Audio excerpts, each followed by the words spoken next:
¿Qué tal, mis amigos? Sean bienvenidos a su programa Puntos de Vista. Hoy una edición especial a propósito del Día de esa mujer que tiene el privilegio, ¿verdad?, de engendrar, de dar existencia en la madre naturaleza, la madre. Qué bueno es celebrar, ¿verdad?, en compañía de su vieja querida, de esa mujer abnegada, esforzada, amorosa, que realmente le da razón a la existencia humana. Muchísimas felicidades en el día de hoy y siempre. Pienso que la ocasión es propicia para compartir con nuestra progenitora un buen regalo floral. Y para eso existe precisamente el Grupo Ilusiones con su jardinería Ilusiones, ¿verdad?, en la calle Euclides Morillo, número 24, en el ensanche La Fe, acá en República Dominicana.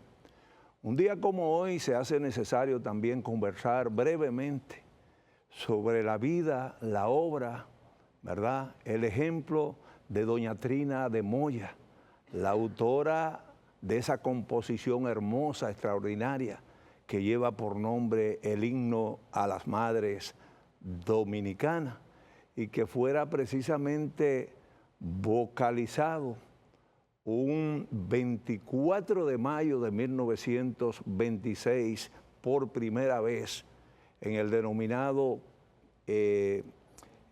templo de los dominicos o dominicos, como usted le quiera llamar, acá en la capital dominicana. Se trata de una composición poética extraordinaria, ¿verdad?, que le puso música el poeta sacerdote Manuel de Jesús González. Hay que reconocer este maravilloso aporte de esta distinguida vegana, esposa del presidente Horacio Vázquez. Dicho sea de paso, pienso que hay que resaltar que fue la primera dama de República Dominicana. A partir de uno de esos periodos de gobierno de Horacio Vázquez fue cuando se comenzó a utilizar esa expresión en la política dominicana. Los restos de doña Trina de Moya se encuentran sepultados en el templo católico de mayor importancia en la comunidad de Tamboril, Santiago de los Caballeros. Ahí está precisamente el cuerpo de doña Trina, al lado de su eterno compañero, don Horacio Vázquez. Al lado derecho, ¿verdad?, en el ala derecha del altar mayor de ese importante centro religioso allá en el corazón del Cibao. ¿Saben ustedes realmente, por curiosidad, pienso que hay que mencionarlo? ¿Saben ustedes cuál fue o cuál es el nombre de pila de doña Trina, la autora del himno a las madres dominicanas? Pues miren, su nombre real es María de los Ángeles Trinidad de Moya Pérez. Oigan bien qué nombre tan extenso y tan significativo. Es bueno también finalmente resaltar que a doña Trina, además de recordarla con mucho agrado por esa canción, por ese tema tan maravilloso dedicada a nuestras madres, ¿verdad?, nuestras madres dominicanas, también se les recuerda con la denominación de un importante municipio en el corazón también del Cibao. Me refiero al municipio de Villa Trina, en la provincia de Espaillat. Así que muchas felicidades, ¿verdad?, a las madres dominicanas en este día tan especial. Hoy tendremos como invitado también especial, ¿verdad?, a nuestro buen amigo, el ingeniero Teodoro Tejada, un gran profesional de República Dominicana, quien ocupara durante un tiempo considerable la presidencia del CODIA, del Colegio Dominicano de Ingenieros y Arquitectos. La verdad que para nosotros es un placer. Bienvenido al programa, distinguido ingeniero Teodoro Tejada. Bueno, para mí es un honor. Trifolio es un gran amigo de muchos años y la verdad que para mí siempre es un gran honor y me adhiero a las felicitaciones de las madres. Hoy Día de las Madres, yo que tengo mi madre viva, doña Zoraida, una excelente madre. No creo que podía tener algo mejor de ahí. Y mi esposa Miquella Méndez, una madre excelente, y mis hermanas también. Y le deseo a las madres dominicanas que Dios siempre la acompañe en muchas felicidades y bendiciones. Me adhiero totalmente a esas felicitaciones, ingeniero. Permítame, por favor, hacer una pausa para en breve entonces entrar en materia en este diálogo que de seguro será interesante, edificante, acá en Puntos de Vista. Ya regresamos.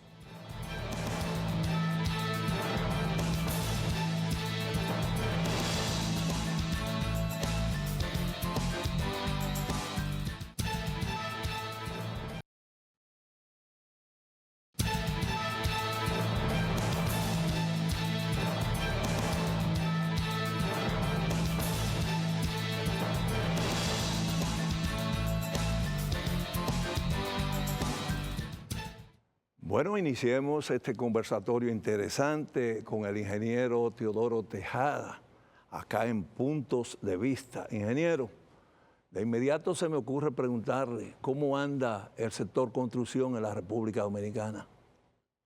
Bueno, gracias. Mire, hermano, el sector construcción, de acuerdo a lo que presenta en la dirección de presupuesto el sector construcción venía con un decrecimiento desde el 2024, pero este año, de enero a marzo, había subido.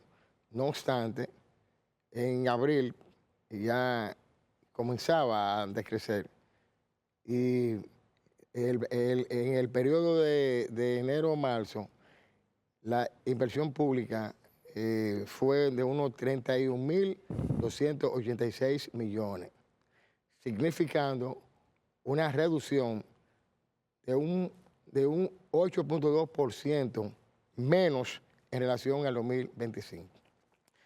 Yo había tirado unos X cuando el presidente Luis Abinader dijo que debido al conflicto bélico entre Estados Unidos, Israel contra Irán, de que con el estrecho de Hormuz, o de Hormuz, como llaman mucho, que prácticamente el 20% de los combustibles pasan por ese estrecho y un 35% de los fertilizantes agrícolas pasan por ahí. O sea, una serie, un problema grave. Y el presidente anunció que venían algunos recortes. Yo dije de una vez que el director del presupuesto, José Rijo, iba a bajar el sector construcción. Es que el director del presupuesto, la forma más cómoda de reducir gastos es el sector construcción, que es un absurdo.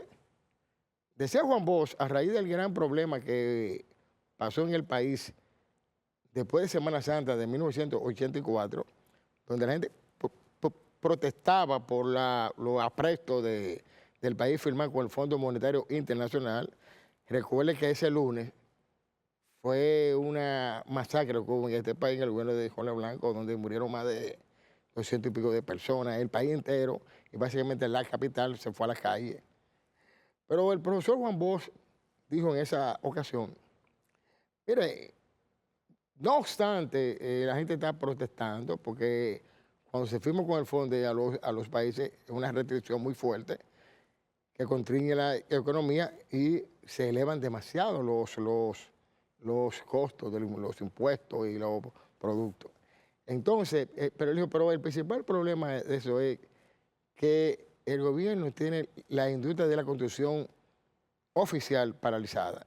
Y Juan Bosch decía, en el país, y más un país como el nuestro, en vía de desarrollo en ese entonces, decía el profesor Bosch, si se paraliza la industria de la construcción, se para el país.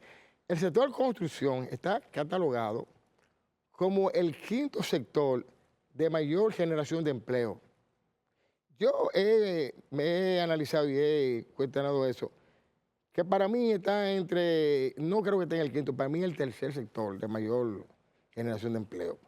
Entonces, la inversión pública, cuando se constriñe, así mismo el sector construcción baja, porque había incrementado aumento en los primeros meses del trimestre, pero ahora mismo los mismos reportes de la Dirección de Presupuesto indican, repito, que se invirtió de enero a marzo 31.286 millones, una reducción significativa de 8.2%. ¿Y en cuáles sectores del área de la construcción realmente ha repercutido de manera más acentuada esa reducción? Bueno, yo veo los medios y ahora mismo en un país de la inteligencia artificial y de una comunicación abierta a través de las redes, el principal problema que yo he visto de queja es del drenaje pluvial, que no existe, y de carretera y calle de obra pública. Por ejemplo, es muy palpable que se ha dado en estos días una ciudad emblemática, Pimentel, donde su principal calle está anegada de agua, pero la queja de construcción de calles, he visto que, por ejemplo, parece que ha mermado mucho eso y ahí veo que la parálisis es un poquito mayor. Además de que... No se olvide, ingeniero, de nuestro querido municipio, Santo Domingo Este. Sí, pero en Santo Domingo urge realmente una intervención en ese sentido. Pero mire, yo... Desde hace un considerable tiempo, ¿no? Cuando el alcalde, Diego Atacio, presentó un problema de maquiteria,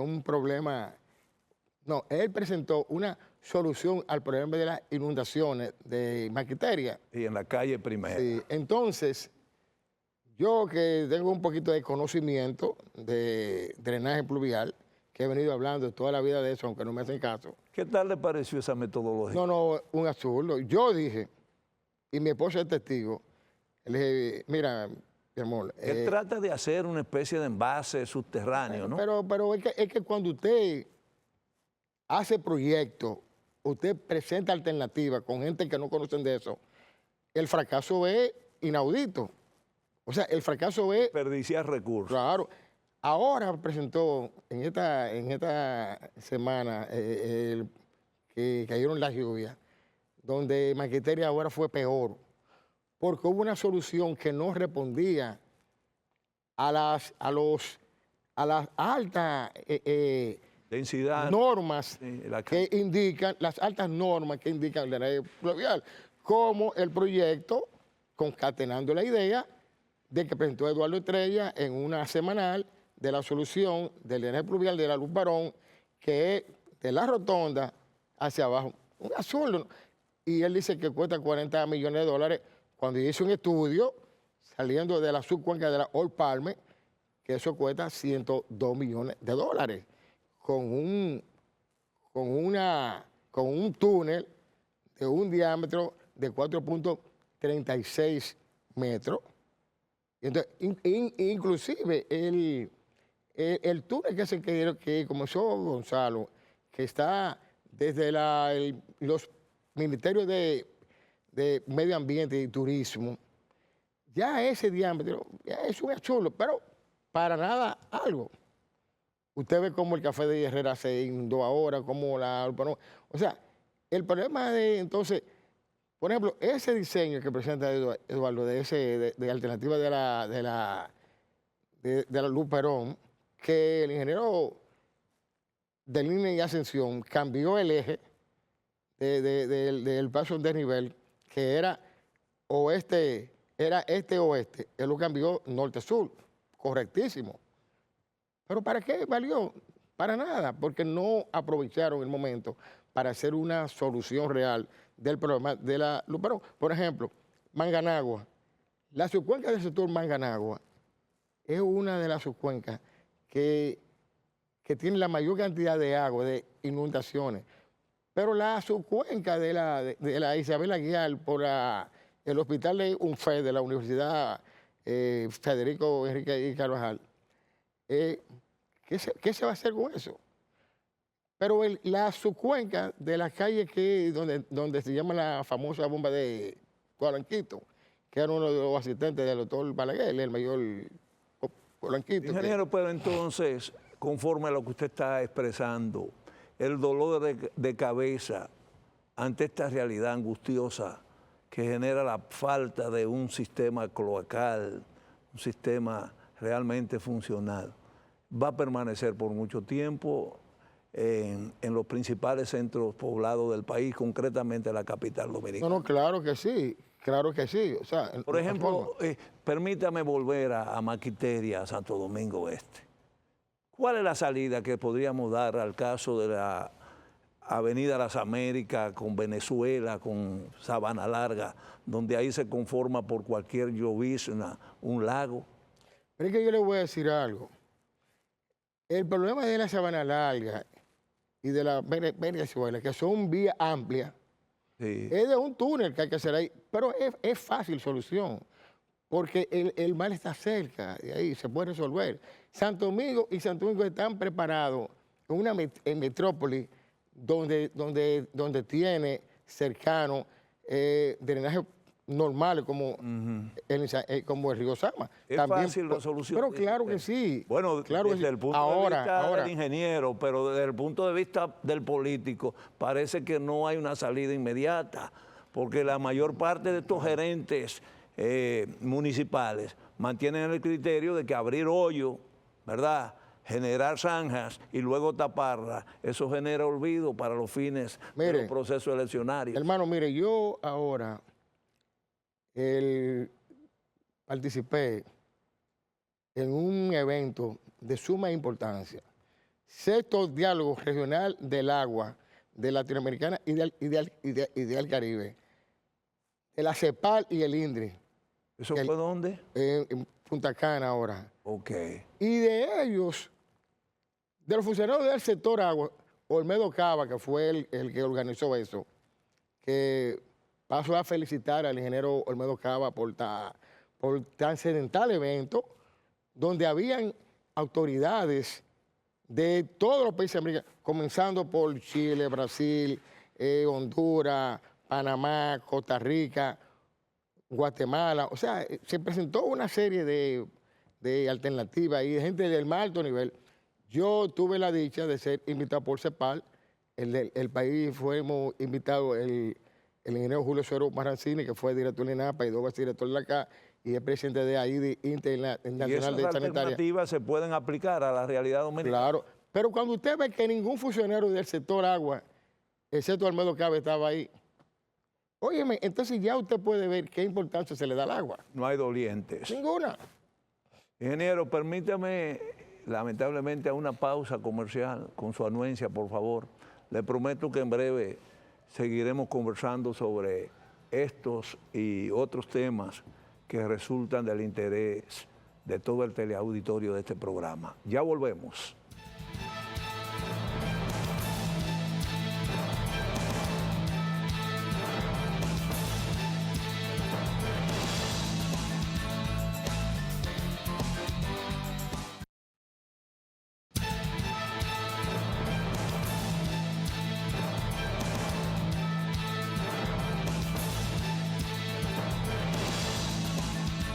Bueno, continuamos este diálogo interesante con el ingeniero Teodoro Tejada.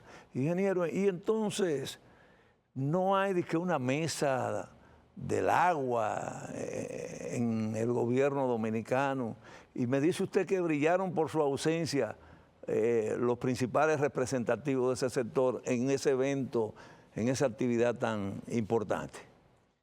Bueno, hay un gabinete de agua que se reúne los martes, de acuerdo, dijo el ingeniero Olmedo Cava, que fue brillante. Olmedo, la verdad, Olmedo, cuando habló y presentó su ponencia, me sentí bien porque yo fui su director ejecutivo del INDRI y al mismo tiempo fui gerente de proyecto y presidente del comité de licitación, que era el que se llamaba en ese tiempo. O sea, yo conozco al INDRI, aparte de un posgrado en recursos que tengo, me sentí representado. Pero nadie le dio importancia a eso, no fueron ninguno. El presidente se hizo representar por la gobernadora, que estuvo ahí en este evento. Eso fue de la mañana del miércoles hasta la tarde del jueves, con una ponencia de alto nivel. Y el ingeniero Saldaña del INDRI, Juan Saldaña, un joven excelente, profesor de la maestría de agua que tiene Tocamaima. La verdad que el país quedó bien representado por el director del INDRI, que fue el que hizo el evento, con la CEPAL, que es el sexto diálogo de agua. Y la verdad que fue, pero no, óyeme, había un viceministro de Medio Ambiente que habló bien y un viceministro de la Hacienda que hablaron, pero no tuvieron, porque ningún ministro fue, o sea, pero ahí había muchos funcionarios de alto nivel de todos esos países. Ingeniero, lamentablemente vamos a tener que brincar al área de la vivienda en la República Dominicana. Se dice que la vivienda ha tenido un incremento en su costo bastante significativo, sobre todo por concepto de herramientas. Explíqueme eso realmente. Bueno, mire, cuando yo leí el texto, porque yo vivo leyendo y vivo analizando, porque el que está en estos medios para que viene a entrevistas como esta, con usted, que es de alto nivel, recuerdo que la primera entrevista me la hizo hace como 33 años, en el canal, creo que era 33 en ese momento. En el 33, super canal. Sí, hace muchos años. De nuestro querido amigo Fran Jorge Elías. Sí, entonces uno tiene que venir preparado, pero las herramientas, bajo ningún concepto, pueden ser el elemento principal del aumento del sector construcción. Y miren que el dólar ha ido bajando, pero los materiales de la construcción, es que no obstante, ingeniero, cuando se habla de herramientas, fundamentalmente, ¿a qué se está haciendo referencia? Pero una herramienta es un equipo que se usa para la construcción, que no se vienen comprando a diario. Y hay que ver, porque los equipos son herramientas. Pero en el sector vivienda, realmente, las herramientas que entran, usted puede tener un asesor de carga, una cosa de... Pero lo que ellos no dicen es... ¿Qué es lo que realmente? No, lo que pasa es que cuando se producen casos como la guerra que ya le dije de Estados Unidos, Israel con Irán, el flete que sube. Okay. Cuando los fletes suben, sube todo y los fletes han subido, porque por el estrecho de Hormuz pasa todo. Por ejemplo, todos los productos que vienen aquí, la gran mayoría de herramientas y la gran mayoría por ejemplo, usted compra un ascensor en China y viene por ahí. O sea, todas esas cosas. Entonces, cuando los fletes se incrementan, los productos se incrementan de equipos y maquinarias, que debe ser, no herramientas, eso no está bien. Equipos y maquinarias, porque una herramienta de construcción de vivienda es una plana, un martillo, un nivel. Eso es una herramienta, una llana. No, equipos y maquinaria que son los que incrementan los costos. Equipos y maquinaria, porque usted tiene también, si va a hacer un edificio multipiso, comprarse elevadores que son los que suben las cargas, llevan las cargas. Eso es otra cosa, pero herramientas, eso es mal incubado, ¿no? Y en lo concerniente al terreno, ¿qué está sucediendo? Porque mire, noto que también terrenos que verdaderamente deben ser utilizados para la producción, perdóneme, agropecuaria, están siendo asumidos para grandes urbanizaciones. Yo no me opongo a ese tipo de construcción, de desarrollo, pero la verdad es que hay que respetar un poco el ecosistema. Bueno, mire, la ley del medio ambiente fue una ley que hoy ministro de Interior, Faride, invitó a alguna cuanta gente que ella entendía que no le eran contrarios a ella. Yo he participado en varios foros de ellos, en la UNFU, en varios sitios, y tanto... Invitar a los Entonces, contrarios. pero También a los contrarios hay que el escucharlo, ingeniero. bueno, pero imagínense. Entonces, el ordenamiento territorial es prácticamente nulo en este país. Entonces, Wally Tavera y yo hemos estado siempre en el mismo... Bueno, Wally Tavera elevó una acción de inconstitucionalidad al Tribunal Constitucional y dio ganancia de causa. Pero después el presidente sobre Verón, y después el presidente por un decreto hizo otra cosa. Y por ejemplo, aquí no hay ordenamiento territorial. Y esa ley... Fundamentalmente, ¿en quién recae institucionalmente esa responsabilidad? Bueno, que el ordenamiento territorial lo dirigía básicamente la MEPI, el Ministerio de Planificación. Pero ahora, al usted fundir o unir el Ministerio de Hacienda con el MEPI, Ministerio de Economía, Planificación y Desarrollo, que leí el viernes que el Tribunal Constitucional aprobó la fusión.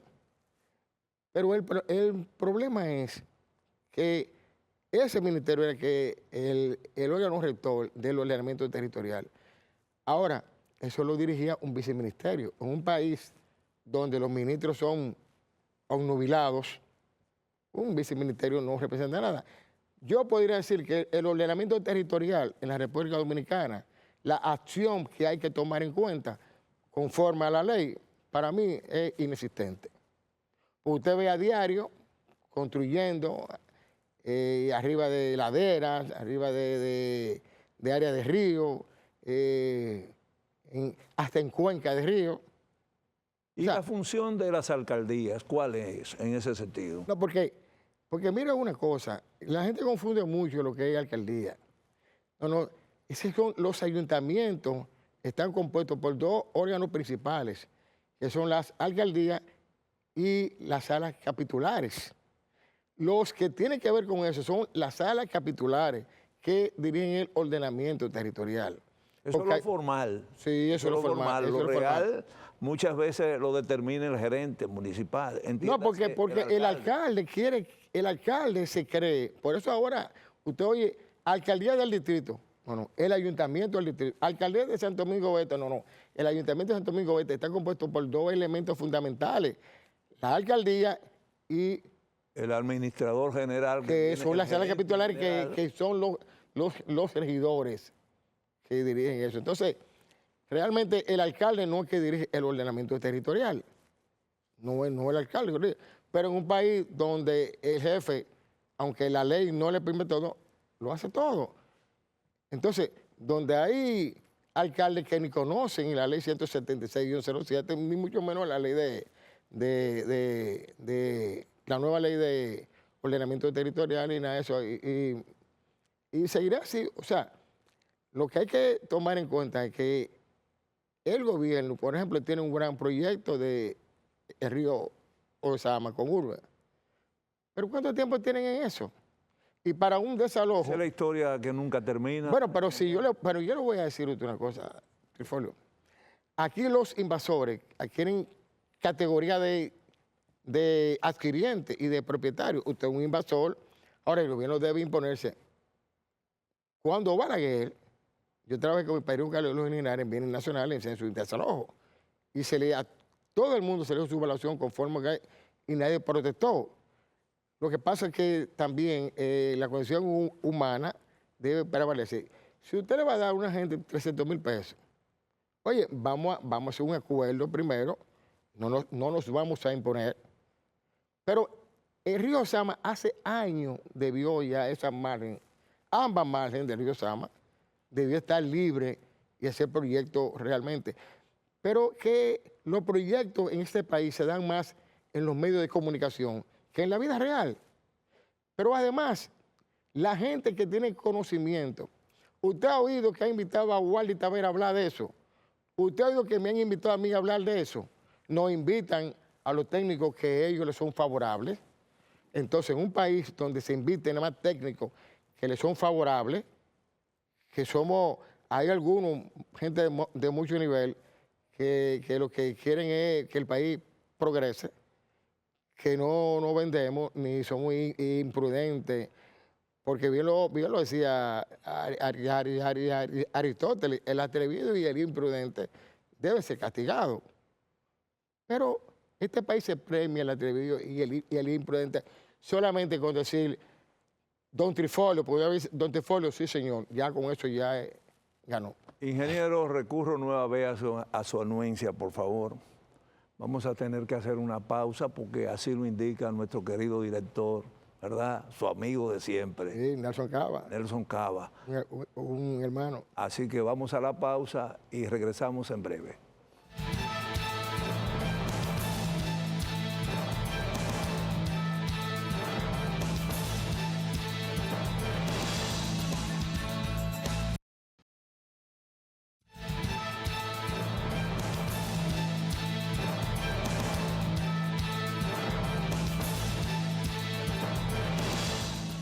Bien, continuamos esta conversación sumamente interesante con el ingeniero Teodoro Tejada, nuestro invitado especial acá en Puntos de Vista. Ingeniero, me imagino que usted siente algún tipo de preocupación por la manera en cómo se está aplicando la Ley 8324, que tiene una razón de ser muy interesante, es declarar de interés público, ¿verdad?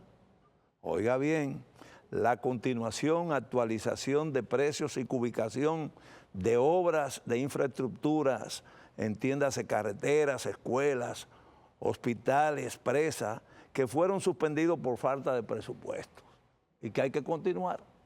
Explíqueme algo sobre ese particular. Bueno. ¿Cómo eso se está realizando en el país? Le noto cierta ironía a usted con su sonrisa. Yo he escrito mucho sobre eso y he hablado mucho sobre el tema. Esa ley 83-24 que modifica en varios de sus artículos la ley 118-21 y dice que modifica en varios de sus artículos, y yo me río porque esa ley es del 13 del 11 de 13 de diciembre del 2024, porque la ley 118 del 13 de junio del 2021, que era aquella ley que el presidente cuando llegó al gobierno en su discurso dijo de toma de posesión, habló del nudo legal. El nudo legal es... Eso se modificó, ¿no? Sí, el nudo legal fue que el Programa Nacional de Edificaciones Escolares, el presidente Danilo Medina, hubo 5 sorteos de escuelas y de las estancias infantiles. Entonces, estos presupuestos eran enlatados y al mismo tiempo el presidente Danilo Medina, el 11 de noviembre del 2012, antes de los 3 meses, se hizo aprobar la reforma más criminal que ha tenido este país, que es la ley la ley 285-12 sobre el fortalecimiento institucional. Entonces ahí subía el ITEVI de un 16 a un 18. Entonces esos presupuestos estaban enlatados de proyectos diseñados anteriormente, pero no se tenía el lugar donde edificar los mismos. De ahí, porque a partir del 2011 entra un nuevo reglamento antisísmico en el país que obliga que todas las edificaciones tienen que tener un estudio previo de suelo. Entonces, cuando se consiguió que no tenía solares donde edificarse esas escuelas, los mismos que los hospitales que él sorteó, entonces se produjo un incremento por encima de lo que permitía la ley 340 de contrataciones públicas, de compra y contrataciones públicas. Ojo, porque la 47-25, que es la nueva ley, es de contrataciones nomás, que ya era de compra y contrataciones públicas. Que su artículo 31, numeral 2, decía, en el numeral 2, que una obra o un proyecto de construcciones públicas o estatales pueden subir o disminuir un 25%. ¿Y se reconoce realmente? El presidente llega y entre obras terminadas y obras paralizadas le dejan unos 3.900 millones en deuda. Entonces, el presidente habló del nudo legal, que yo dije que no era ningún nudo legal, porque el artículo 28 de la misma ley 340-06 decía claramente que para un contrato ser permitido o ser correcto, tenía que tener equilibrio económico, incremento de precios, incremento, o sea, una serie de cosas que se podía, pero él decía que no quería meterse en ese lío y mandó un anteproyecto de ley al Congreso que fue aprobado con ley 118-21, la ley que se llama la famosa ley del nudo legal, para darle continuidad a los proyectos que estaban paralizados porque el incremento estaba por encima del 25%. Hay que decir que en ese proyecto el presidente Danilo Medina, en el decreto 625-11, creo que fue ese decreto, él puso que el 65% lo iba a manejar obras públicas, el 75% hoy soy, pero aparte de eso, había un órgano en MINER, en educación, coordinador general. Eso fue un pandemonio donde todo el mundo quería. Y el ministro de Obras Públicas en ese momento, Gonzalo Castillo, a un proyecto, a un presupuesto que tenía un 5% de supervisión, él la subió a un 10%. ¿Viola la ley, Gonzalo? No, porque luego se puede subir un disminuir. Pero cuando ya usted tiene que le sube de un 16 a un 18 el ITEVI, que es un impuesto exponencial, yo hago un producto, se lo vendo Trifolio, le cobra el 18. Trifolio se lo vende a otra persona, le cobra el 18. La otra persona dice que el producto final, mentira. Ahora, de que todo lo presenten es otra cosa. Ahora, sí el constructor lo paga varias veces. Pero aparte de eso, cuando usted tiene un 25% que la ley le permite, ya usted tiene un 5 menos, porque ya le cogen un 5 con la supervisión. Eso fue un pandemonio. Entonces, esa ley tenía para resolver los problemas de continuación de la obra que ordenaba al Ministerio de Obras Públicas a actualizar los precios y que esa obra se haga un corte y se haga un presupuesto de determinación. Y volvió otra vez a la ley 340, pero ahí era la ley 118-21, los 5 sorteos de las escuelas, del Programa Nacional de Edificaciones Escolares, las estancias infantiles y 4 carreteras. La carretera Autopista Duarte, Circunvalación de Asua, carretera Enriquillo Barona y las turísticas de Puerto Plata.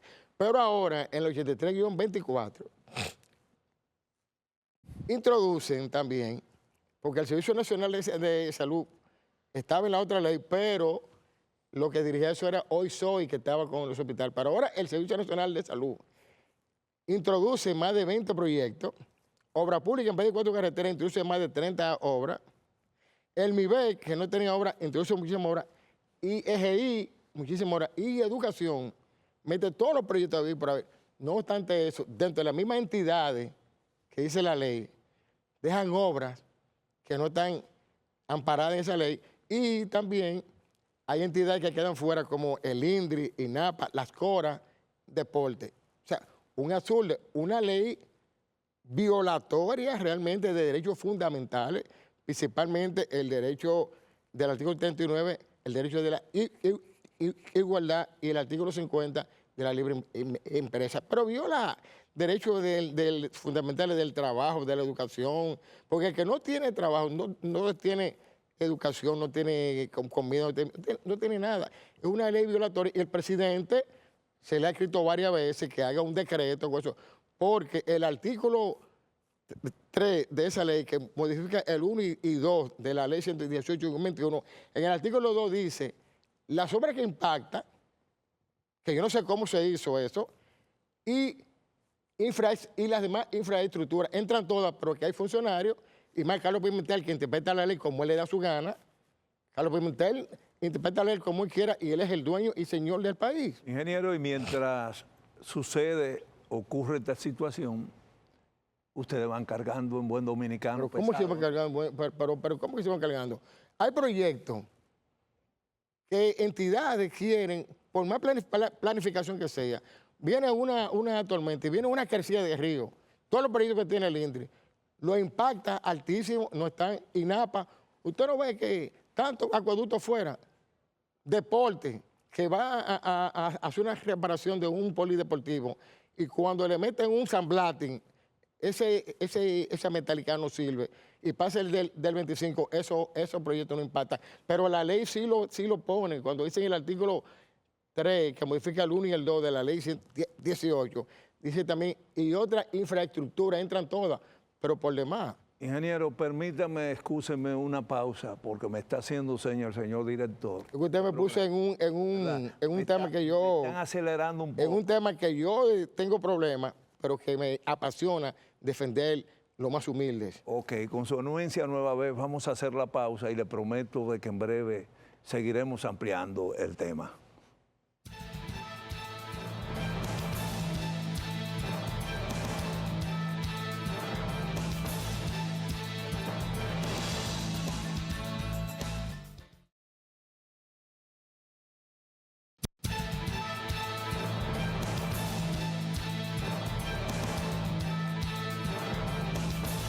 Ese Linares con Crisote. Bueno, continuamos realizando este programa Puntos de Vista, un programa especial en el día de hoy a propósito del Día de las Madres, con nuestro distinguido amigo, el ingeniero Tejada. Ingeniero Teodoro Tejada, yo sé que se le quedaron algunas puntualizaciones sobre el tema anterior. Por favor, usted puede ampliarlo. Bueno, mire, ¿cómo es posible que los legisladores hagan leyes donde usted tenga de que dentro de la misma entidad usted tiene obras que pasan del 25%, pero no está dentro de la ley? Pero entonces los funcionarios, muchos de ellos obtusos, no analizan, no leen. Por eso es que hay que estudiar. Porque esa ley dice claramente, en su artículo 3, como dije anteriormente, que modifica el 1 y el 2. El artículo 2 dice, 1 y 2 de la ley 118-21. El 2 dice, las obras que impactan, ¿no?, que están dentro de esa ley, y otras infraestructuras, entran todas. Pero el artículo 7 modifica el artículo 14, que eran los programas de edificaciones escolares, los hospitales, más las 4 carreteras. Ahora entran las obras específicas.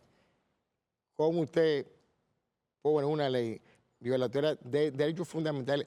Los derechos fundamentales son derechos que están por encima de los derechos humanos. Entonces, yo invito a todos los contratistas de obras estatales que estén por ese proceso, que eleven una acción de amparo atendiendo el artículo 72 de la Constitución de la República, acción de amparo, que por primera vez, con la Constitución del 2010, la acción de amparo adquiere categoría constitucional. Y elevan una acción de amparo y que se ventila en el Tribunal Superior Administrativo, que está en el artículo 164 de la Constitución de la República, integración, y además, si no son correspondidos, pueden elevar una casación ante el Tribunal Constitucional establecido en el artículo 184, y también pueden someterle al funcionario que se niegue a aceptar el artículo 3, que modifica el 1 y 2, ese artículo 2 que dice, y otra infraestructura, también someter al funcionario por el artículo 148, responsabilidad civil, que por primera vez, con la Constitución del 2010, del 26 de enero del 2010, los funcionarios ya son pasibles de ser sometidos a la justicia, no la entidad. Bueno, ingeniero, ahí está su propuesta. Vamos a ver qué realmente acontece. Fíjese, ya al final del programa, yo quisiera aprovechar su presencia acá en Puntos de Vista y preguntarle, ¿qué ha sucedido con aquella promesa de la construcción de nuevos puentes? ¿Piensa usted que debemos prestarle un poco de atención al asunto de la necesidad de parqueos funcionales, sobre todo en la capital dominicana, en ánimo, ¿verdad?, de mejorar un poco la situación caótica que vive el dominicano, el capitaleño concretamente, en el orden del movimiento vehicular y peatonal? Bueno, mire. Brevemente, ingeniero. La política de Estado, de construcción de puentes y de parqueo, debe ser una necesidad humana, de dignidad humana. Debe ser una de dignidad humana. Simplemente con eso le digo todo. Sobre todo esos puentes que unen o que podrían unir a la capital del país con el principal municipio de la República. Pero muéstreme cuál ha sido el éxito de los gobiernos de los últimos 30 años en parqueo. Ninguno. Ingeniero, muchísimas gracias. Yo espero que usted la haya pasado bien acá en Puntos de Vista. Bueno, de aquí voy para donde mi madre, que es una persona que gracias a Dios la tenemos viva. Y ahorita le llevo su par de coronitas que a él le gustan. Hay un olvido involuntario, ingeniero. Tenemos que felicitar a doña Dania Goris, sí, la Dania productora Goris, y conductora general de este sí. programa. Y que nos ha permitido durar una hora aquí. Así es. Y saludar a nuestro amigo Linares también, que está Claro que sí, fuera del país. que le está pasando bastante bien, me han dicho. Con ustedes dos me resulta incómodo, porque Linares es más posado y usted es más aguerrido. A doña Dania, muchas felicidades. No, yo quiero Madres agradecerle Dominicanas. al coordinador del programa, al señor Nelson Cava, que Así es. siempre está en... Y a los muchachos, los camarógrafos, siempre están... Bueno, señores, la invitación está formulada. Nos encontraremos el próximo domingo, si Dios quiere, y de seguro que Papá Dios va a querer. Felicidades.